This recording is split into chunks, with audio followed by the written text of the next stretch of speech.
প্রথমে জিমেইলে যাবেন,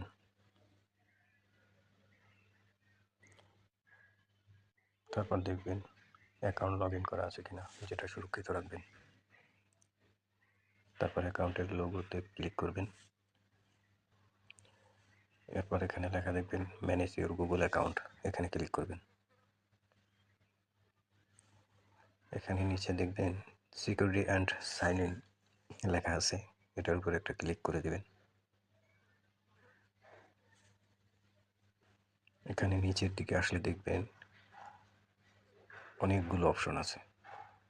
2 step ভেরিফিকেশনে click করবেন। এখানে ভেরিফাই করার জন্য আপনার ফিঙ্গারপ্রিন্ট চাইবে, আপনি ইচ্ছে করলে পাসওয়ার্ড দিয়েও ঢুকতে পারেন। তা আমি ফিঙ্গারপ্রিন্ট দিচ্ছি। এরপর এমন একটা পেজে নিয়ে আসবে, একবারে নিচের দিকে আসবেন, এখানে দেখেন 2 স্টেপ ভেরিফিকেশন অফ করা আছে, তো এটা অন করে দিবেন।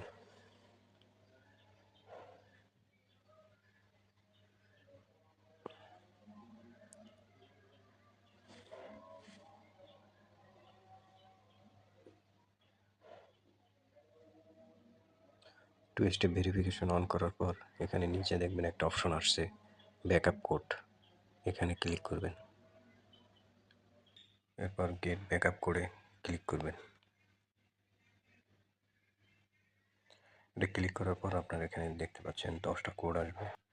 এই 10টা কোড আপনার সিক্রেট কোড, সিকিউরিটি কোড বা ব্যাকআপ কোড যেটাই বলেন, কোনো এক জায়গায় লিখে রাখবেন কোনো ডায়েরিতে, কারণ পরবর্তীতে লগ ইন করার জন্য আপনার এই কোড প্রয়োজন হবে। কারো কাছে যদি পাসওয়ার্ড থাকেও, যখন একটা কোড ইউজ করবেন তখন ওইটা দ্বিতীয়বার আর কাজ করবে না।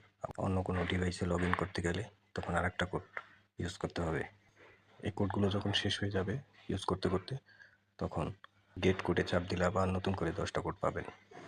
যে কোনো ডিভাইসে একবারই লাগবে এই কোডটা, দ্বিতীয়বার লগ ইনে কিন্তু লাগবে না। অর্থাৎ যখন নতুন কোনো ডিভাইসে লগ ইন করবেন বা আপনার পাসওয়ার্ড কেউ নিয়ে যাবে, কোনোভাবে হ্যাক করে ফেলবে, তারপর সে তার ফোনে লগ ইন করতে গেলে এই কোড লাগবে। আর এই কোড শুধু আপনার কাছেই আছে, আর কারো কাছে নাই। এরপরে ব্যাগে চলে যাব, আবার 2 ফ্যাক্টর ভেরিফিকেশনে যাব।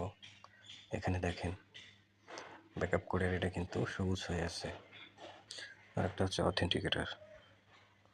এই অথেন্টিকেটার এটা যদি আবার সেট করে রাখেন, তাহলেও আপনার ফোন ছাড়া পৃথিবীর অন্য কোনো ফোনে এটা লগ ইন করা সম্ভব না, যতক্ষণ পর্যন্ত আপনি কোডগুলো না দেন। এটা আবার আরেকটা প্রসেস, এটা কোড প্রায় আপনার 7 সেকেন্ড পর পরই চেঞ্জ হয়, 7-8 সেকেন্ড পর পরই নতুন কোড আসে। আর এটা শুধু আপনার কোডে আপনার ফোনেই আসবে, পৃথিবীর অন্য কোনো ফোনে আসবে না।